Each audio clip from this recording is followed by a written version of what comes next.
हाँ, इसका एक ऑल्टरनेटिव प्रूफ भी है, देखो।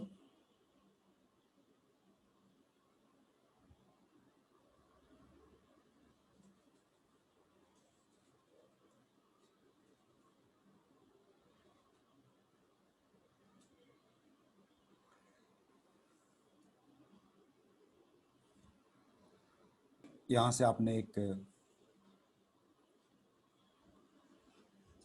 टेंजेंट बनाना है,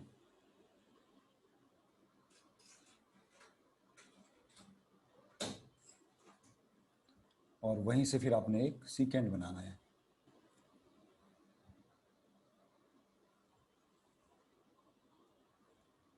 ये आपका पॉइंट P हो गया, ये T हो गया। ये इस बार हम सेंटर का इस्तेमाल करेंगे, ठीक है ना। कंस्ट्रक्शन सेंटर का इस्तेमाल करेंगे। आपको पता है कि ये वाली चीज तो डेफिनेटली परपेंडिकुलर होती है, रेडियस और टेंजेंट, ये परपेंडिकुलर, इसका इस्तेमाल करूंगा। ये मेरा रेडियस होगा, इसको ज्वाइन करूंगा, ये भी मेरा रेडियस होगा, और यहां से इसको ज्वाइन करूंगा, ये भी मेरा परपेंडिकुलर होगा, है ना। अगर मिड पॉइंट को जोड़ दिया जाता है तो वो परपेंडिकुलर होता है, ठीक है ना। इसको देखते हैं, जरूरत पड़ेगी तो ले लूंगा, नहीं जरूरत पड़ेगी तो ऐसे। ये ऐसा मैंने कुछ कंस्ट्रक्शन किया और इसको भी जोड़ लिया।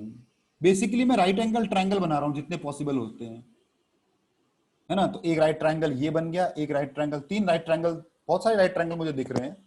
अब राइट ट्रायंगल दिख गए तो पाइथागोरस थ्योरम से भी हो सकता, पाइथागोरस थ्योरम लगाने की सोचूंगा मैं। अच्छा, प्रूफ क्या करना है, पहले तो प्रूफ अपने सामने रखना चाहिए हमेशा। जो प्रूफ होता है उसको अपने सामने रखना चाहिए, क्योंकि उसी के अकॉर्डिंग हमें वेरिएबल्स एलिमिनेट करने होते हैं। P A into P B equal to P T square, P A. अब यहां से लेफ्ट हैंड साइड से शुरू करते हैं, P A into P B equal to, P A को मैं लिख सकता हूं PE minus A E, PE minus A E. क्या जरूरत पड़ गई ऐसा लिखने की? भैया मुझे राइट एंगल जाना है, देखो पी ए किसी राइट एंगल का पार्ट नहीं है, है ना। ये जो पी ए है ये किसी राइट एंगल का पार्ट नहीं है, तो पीई राइट एंगल का पार्ट है, तो मैंने पीई लिख दिया। और दूसरा ये कंपोनेंट जो माइनस कर रहा हूं ये भी इस राइट ट्रायंगल का पार्ट है। और उसी तरह से जो पीबी को लिख सकता हूं मैं पीई प्लस ई बी, यहां से यहां तक पीई और फिर यहां से यहां तक ई बी। इसको मैं ऐसा लिख सकता हूं PE minus A E into PE plus ए ई, क्योंकि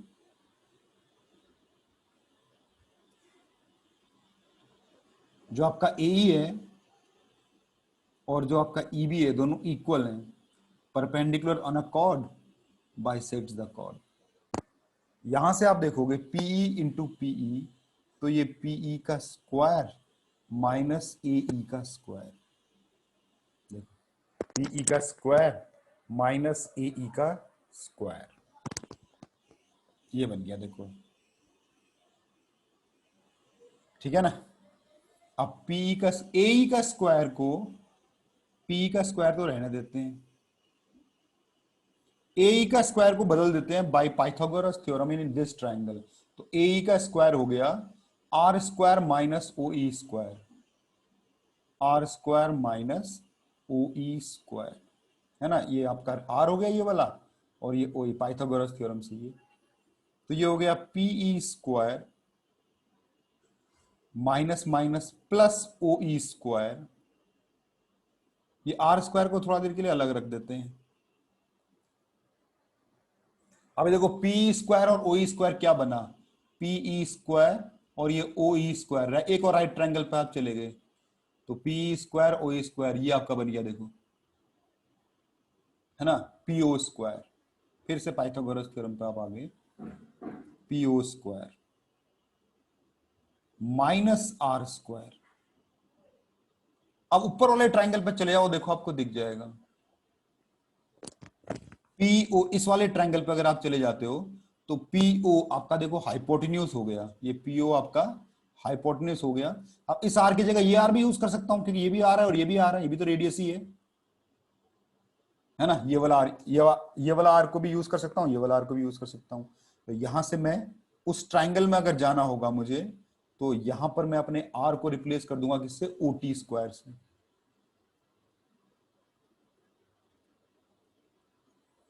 ठीक है ना, आपका ओ टी स्क्वायर। बस आप पाइथागोरस थ्योरम में देख लो, hypotenuse minus perpendicular equal to base का स्क्वायर पीटी स्क्वायर। देखो done, proved, done. Pythagoras theorem से भी यह आपका प्रूव हो गया, which implies P A into P B equal to, यहां से स्टार्ट किया था, इक्वल टू निकाला है पी टी स्क्वायर। डन। ऐसे भी कर सकते थे इसको आप। एक और प्रॉपर्टी बचती है,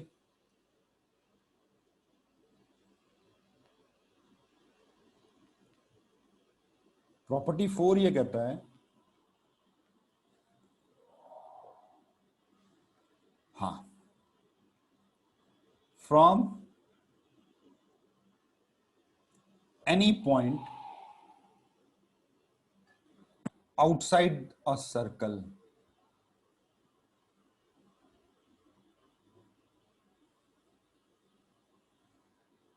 two tangents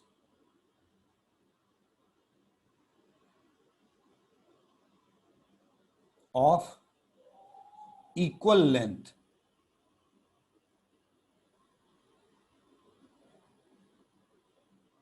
can be drawn to a circle.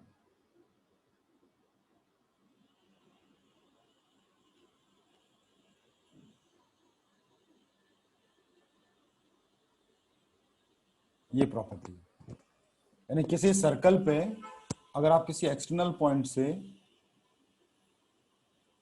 किसी एक्सटर्नल पॉइंट, मान लो ये सर्कल है आपके पास, मान लो ये आपका एक्सटर्नल पॉइंट है पी,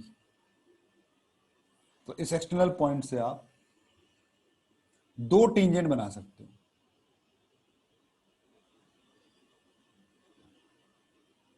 इससे ज्यादा नहीं बना सकते।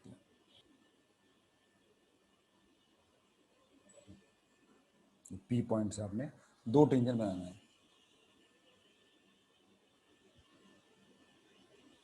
एक पीटी ले लेते हैं और एक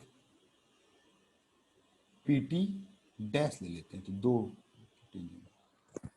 एक्सटर्नल पॉइंट। तो एक्सटर्नल पॉइंट की पहचान ही है, डेफिनेशन ही है, the point is external to a circle means two tangents can be drawn from it. तो from any point outside a circle two tangents of equal length. अच्छा, एक तो हो गया कि दो टेंजेंट बना सकते हैं, दूसरा ये हो गया कि ये लेंथ भी इक्वल होती है दोनों की। ठीक है ना, पहले तो दो टेंजेंट्स हैं और उसके बाद दूसरी चीज है कि P T should be equal to P T dash, दोनों टेंजेंट्स की लेंथ इक्वल होती है। बहुत सिंपल है बिल्कुल।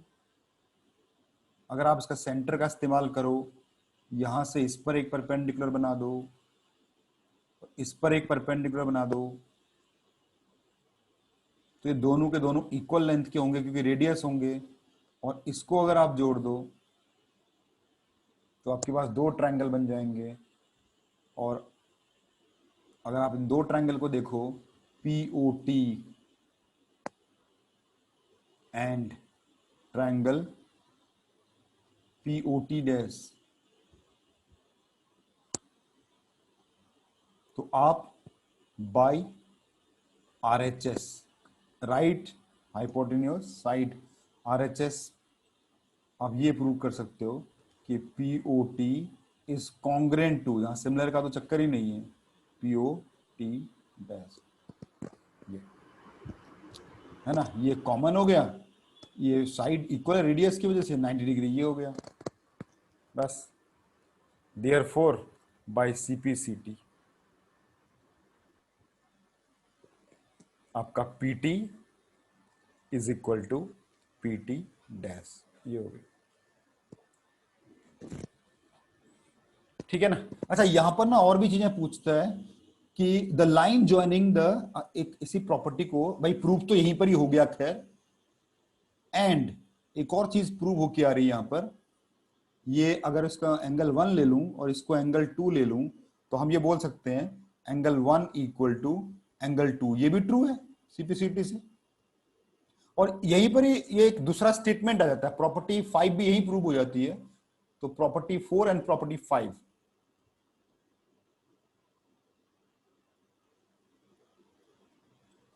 प्रॉपर्टी इसका इस्तेमाल बहुत होता है। The line joining P to the center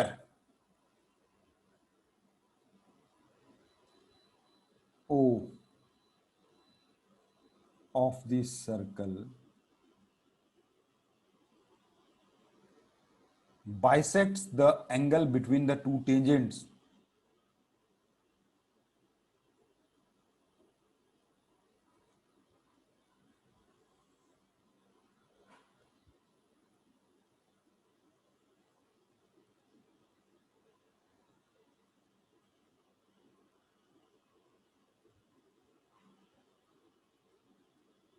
ये लीजिए, ये एक प्रॉपर्टी ऊपर ही प्रूव हो गई, angle 1 equal to angle 2 by CPCT पहले वाले। तो ये 5 ये प्रॉपर्टी हो गई बेसिक,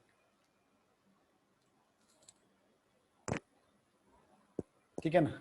अब यहां पर थोड़ा सा एडवांस पे अगर हम चले जाएं, अ पेयर ऑफ सर्कल्स, दो सर्कल्स की बात कर रहे हैं हम लोग।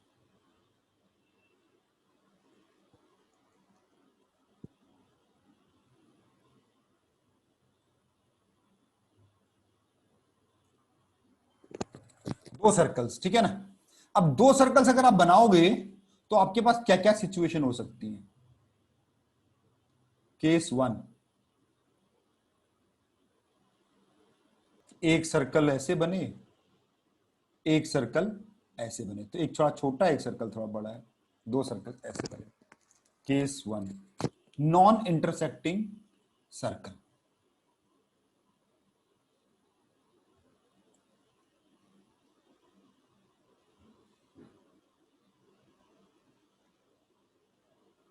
Non intersecting circles. अच्छा, यहां पर ये बताइए कितने टेंजेंट्स बनाए जा सकते हैं इनमें, कॉमन टेंजेंट्स।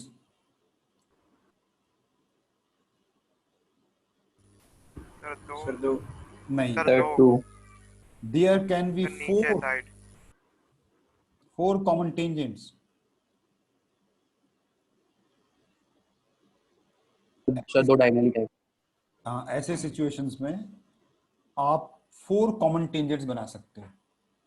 एक तो ये हो गया, दोनों कॉमन टेंजेंट्स हैं, दोनों को छूते हुए निकल गया। एक ही हो गया,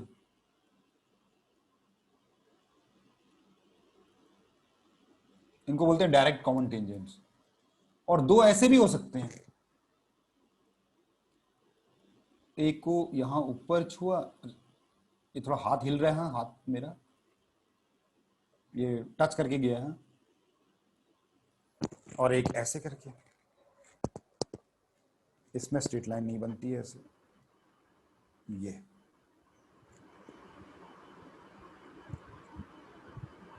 ऐसे 4 कॉमन टेंजेंट्स बन गए, ठीक है ना। जिसमें से 2 होंगे डायरेक्ट, जो ग्रीन कलर वाले हैं उनको बोलते हैं डायरेक्ट कॉमन टेंजेंट,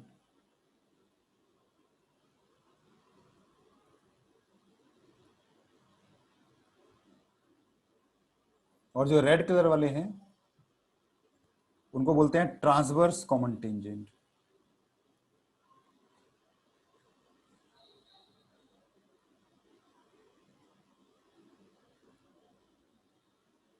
ठीक है ना। देखो इनकी पहचान क्या है, यहां देखो डायरेक्ट कॉमन टेंजेंट की पहचान क्या है, कि अगर वो एक्सटेंड करोगे, तो अगर वो एक्सटेंड करने के बाद अगर वो उनको इंटरसेक्ट कराओगे, ये इसके दोनों के जो सेंटर्स है ना, उन दोनों के सेंटर्स को अगर हम जोड़ दें,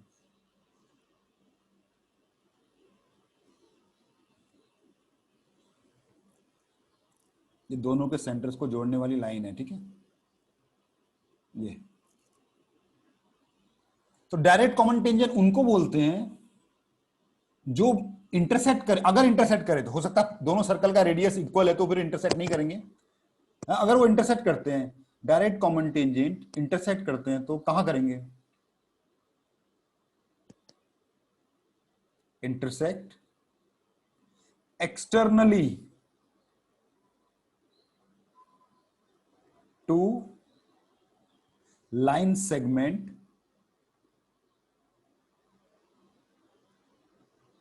ओ डैश। ये जो ओ डैश वाली लाइन सेगमेंट है ना, इसके अंदर इंटरसेक्ट नहीं करेगा, इसके बाहर जाके इंटरसेक्ट करेगा एक्सटर्नली। और ट्रांसवर्स कॉमन टेंजेंट में क्या दिख रहा है आपको? ये इंटरसेक्ट करेगा इंटरनली।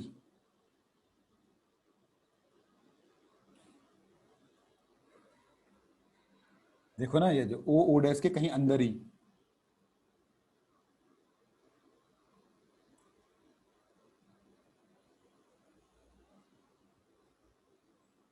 ये दोनों में खास बात है। देखा, direct common tangent, 4 common tangents आपके बनेंगे, 2 डायरेक्ट होंगे और 2 ट्रांसवर्स होंगे।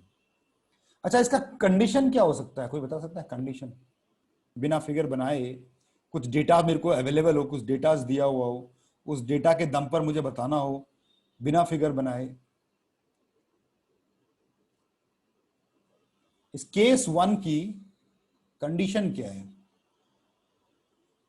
देखो, आप दोनों रेडियस को अगर आप ऐड कर लो, दोनों के दोनों रेडियस को अगर आप ऐड कर लो, इसका रेडियस आपको दिया है, इसका रेडियस, दोनों को ऐड कर लो, और ऐड करने के बाद जो वैल्यू आती है अगर वो ओ डैश से भी छोटी आती है तो इसका मतलब ये सिचुएशन है क्या नहीं? देखो, इसका रेडियस यहां से यहां तक, इसका रेडियस यहां से यहां तक, दोनों को ऐड करके भी ये पोर्शन फालतू बच जाता है ओ डैश में। तो ओ डैश मतलब distance between their centres is greater than the sum of the two radius. ये वाली केस की ये कंडीशन है। पहला केस बना, 4 केसेस आपको बताऊंगा। पहला केस ये है, सेकंड केस आते हैं बिल्कुल। एक केस आपको समझ में आ गया, दूसरा केस भी आप अपने आप पकड़ पाओगे, समझ पाओगे आप मैं क्या बताने जा रहा हूं। केस 2, केस 2 में 2 सर्कल्स ऐसे हैं, अलग अलग रेडियस के हो सकते हैं, और वो मैं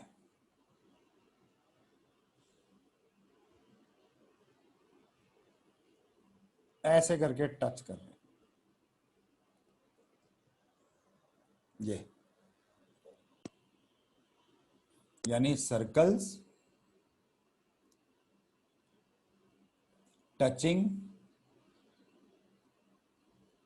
ईच अदर बट एक्सटर्नली, एक दूसरे को एक्सटर्नली टच कर रहे हैं ऐसे। सही है?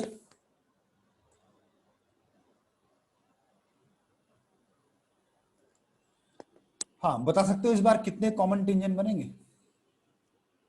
सर 3। इस बार 3 कॉमन टेंजेंट बनेंगे, ठीक है ना? 3 कॉमन टेंजेंट। तो पहली चीज जो हमें देखनी है इसमें, वो ये देखना है कि इसमें 3 कॉमन टेंजेंट बनेंगे।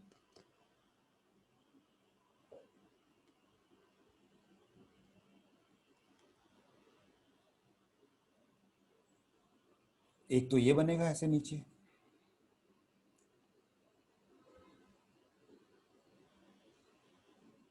दो तो बनेंगे डायरेक्ट,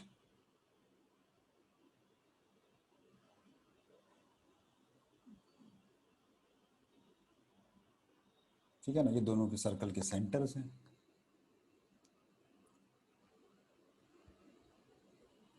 ये सर्कल्स को, सेंटर्स को जोड़ने वाली लाइन हो गई।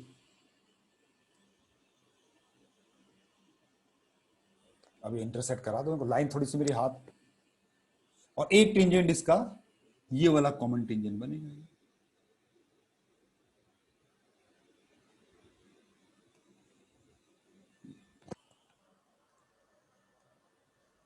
ठीक है ना। तो 3 कॉमन टेंजेंट,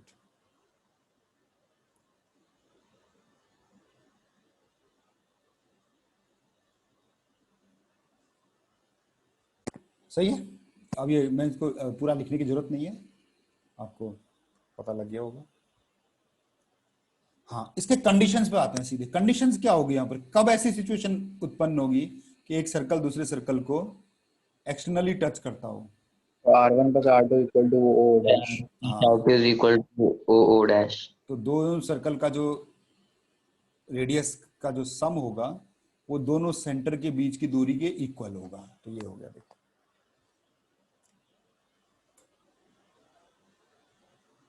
आसान है वैसे। केस 3,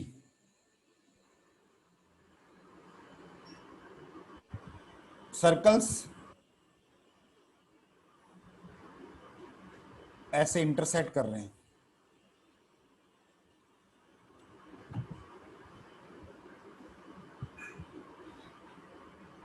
ये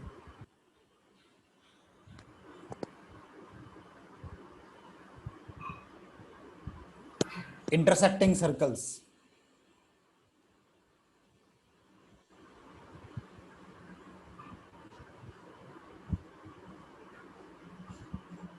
ठीक है ना। ये बताइए कितने कॉमन टेंजेंट बनेंगे। 1. 2 कॉमन टेंजेंट बनेंगे सिर्फ।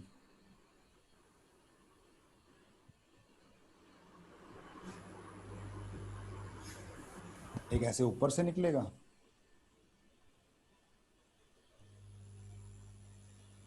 और एक ऐसे निकलेगा।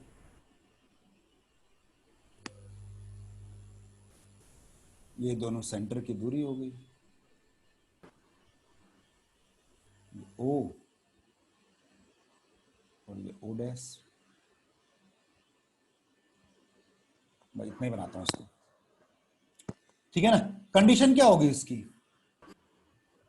R2 is greater than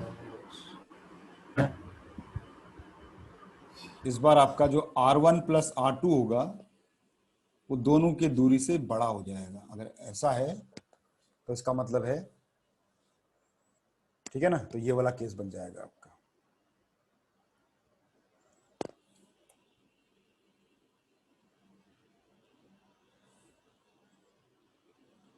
case 4, ऐसा सिचुएशन भी हो सकता है, देखिए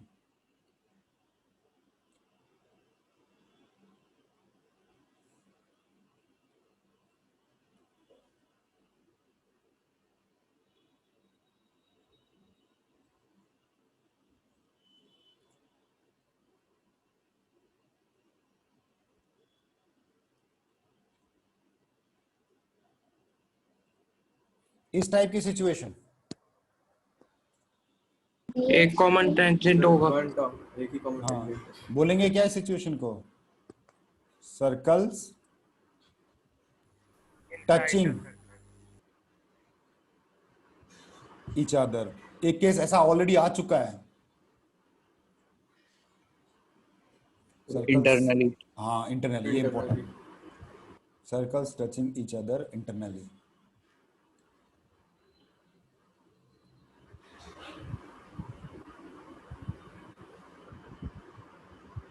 इस केस में आपका केवल 1 कॉमन टेंजेंट बनेगा।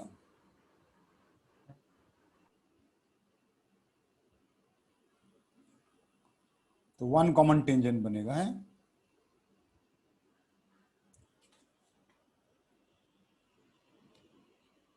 और वो भी ऐसा होगा डायरेक्ट वाला, ये पॉइंट ऑफ कांटेक्ट पे आपका कॉमन टेंजेंट बनेगा ऐसे।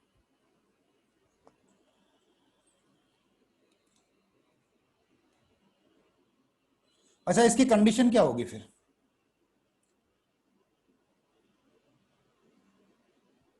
Sir R1 is greater than R2 is greater than O dash.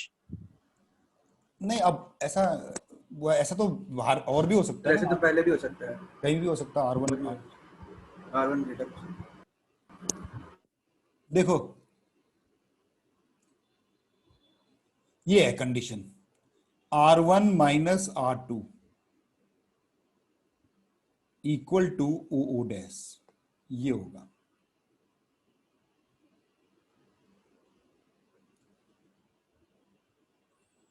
ठीक है ना, ओ डैश। देखो मैं यहां दिखा रहा हूं आपको, एक यूं बना, एक यूं बना, ठीक है, ये सेंटर है, ये दूसरा सेंटर है, यहां से लेकर यहां तक पूरा ये R1 हो गया, नहीं, यहां से लेकर इस वाले कोने से लेकर इस टेंजेंट के बिल्कुल फिट तक ये R1 हो गया। इसमें से अगर मैं ये छोटा वाला R, ये वाला पूरा का पूरा R1 हो गया, और इसमें से ये वाला R2 माइनस कर दूं तो मुझे क्या मिलेगा? देखो फिगर देख के बताओ, इस पूरे R1 में से, बड़े वाले रेडियस में से मैं छोटा वाला रेडियस माइनस कर दूं तो मुझे क्या मिलेगा? O डैश मिल जाएगा। ये देखिए, ये मैंने किया। अच्छा मैंने मॉड क्यों लगाया फिर इसमें? मुझे नहीं पता कि कौन सा रेडियस बड़ा है ना, मुझे नहीं पता। जब मुझे पता होगा तो मैं उसको आगे लिखूंगा, जो नहीं पता है तो मैं मॉड लगा दूंगा। मॉड लेने से मेरे को अब कोई भी बड़ा कोई भी छोटा हो क्या फर्क पड़ता है, ठीक है ना। तो ये मैंने बनाया, ये परपेंडिकुलर था ऐसे करके, यहां से लेकर यहां तक की पूरी दूरी को मैंने R1 लिखा है, और यहां से लेकर यहां तक की पूरी दूरी को मैंने R2 लिखा है। इस वाले को मैंने R2 लिखा हुआ है, और ये पूरे वाले डिस्टेंस को यहां से लेकर यहां तक मैंने R1 लिखा हुआ है। दोनों को R1 में से R2 माइनस करूंगा, ये मिल जाएगा।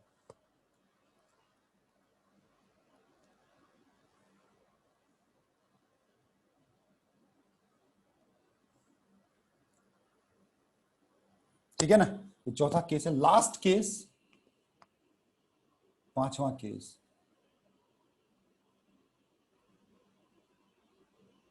पांचवा केस देखो, ये वाला केस, एक ऐसा सर्कल, उसके अंदर एक और सर्कल, ये वाला केस है। यानी सर्कल्स नॉट इंटरसेक्टिंग,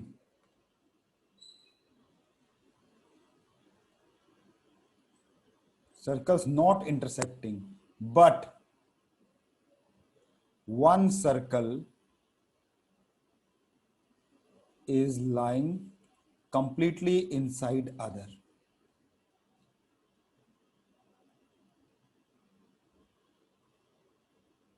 ये वाली सिचुएशन, ये भी नॉन इंटरसेक्टिंग वाला केस हो गया, लेकिन एक सर्कल दूसरे सर्कल के अंदर बिल्कुल लाई कर रहा है। इस बार ये बताइए कितने टेंजेंट्स बनेंगे, कॉमन टेंजेंट्स? जीरो। कोई कॉमन टेंजेंट नहीं बनेगा। ये नो कॉमन टेंजेंट की कंडीशन है।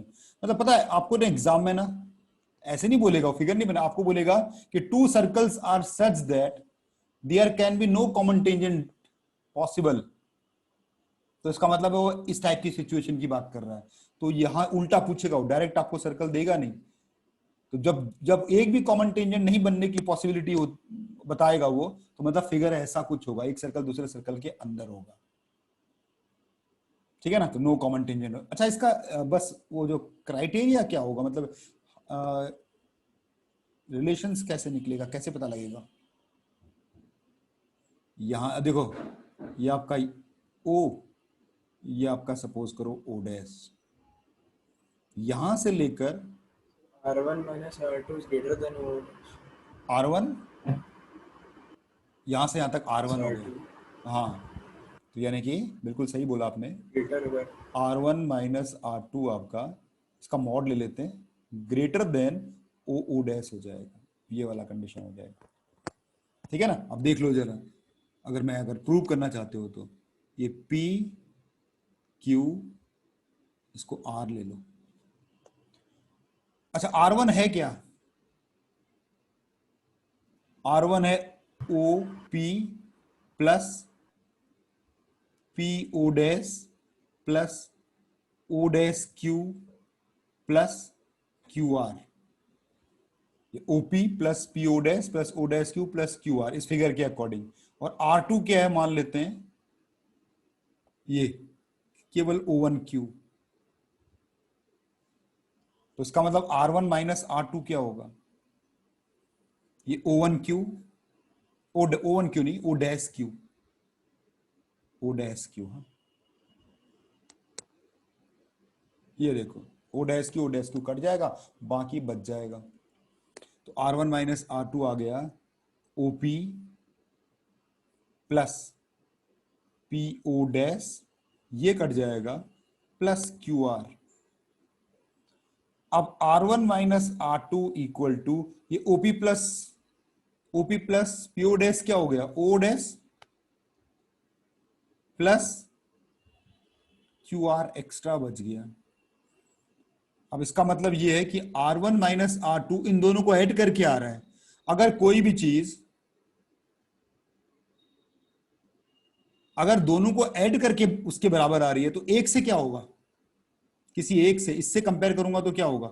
बड़ा होगा कि नहीं होगा भाई? नहीं समझ में आई बात? ये देखो, अगर मैं ये बोलूं कि A equal to B plus C है, यानी कि A को बनाने के लिए आपको B भी चाहिए और C भी चाहिए, दोनों को मिलाओगे तो A के बराबर होगा। तो A को, ये जो A है ये B से क्या होगा? बड़ा होगा कि छोटा होगा? सर बड़ा होगा। बस यही लॉजिक यहां लगाया मैंने। तो जो R1 माइनस R2 को बनाने के लिए ये और दोनों लग रहे हैं, तो इसका मतलब है कि अगर दोनों को ऐड करके ये आता है तो किसी एक से तो ये डेफिनेटली बड़ा होगा। तो मुझे ओ डैश चाहिए था, तो ये आपका यहाँ पे अप्रूव हो। तो ये आपके 5 केसेस हैं जो आपको हायर क्लासेस में और कंपटीशन में बहुत हेल्प देंगे।